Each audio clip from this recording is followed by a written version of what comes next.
নমস্কাৰ। প্ৰাগ নিউজ ডিজিটেলৰ সবুখ দৰ্শকক সুপ্ৰভাত জনাই আৰম্ভ কৰিবলৈ লৈছোঁ আমাৰ নতুন তথা ব্যতিক্ৰমী অনুষ্ঠান জীৱন মাধুৰী।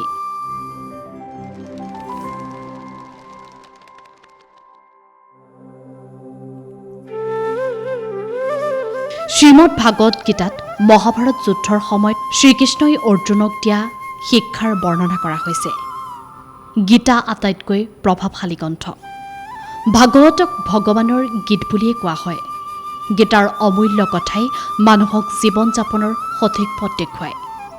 গীতাই জীৱনত কৰ্ম, ধৰ্ম আৰু প্ৰেমৰ পাঠ শিকায়।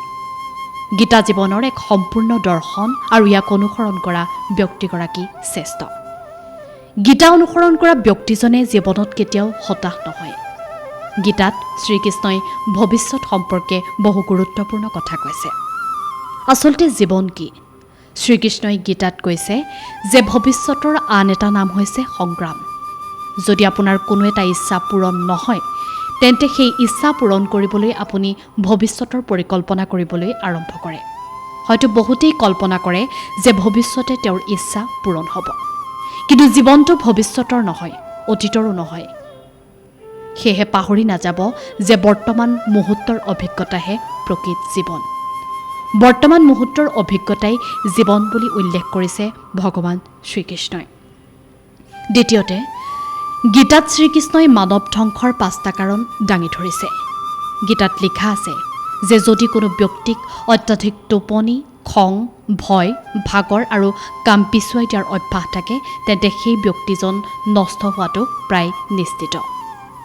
তৃতীয়তে, শ্ৰীকৃষ্ণই গীতাত কৈছে কেৱল ধনেৰে মানুহ ধনী নহয়।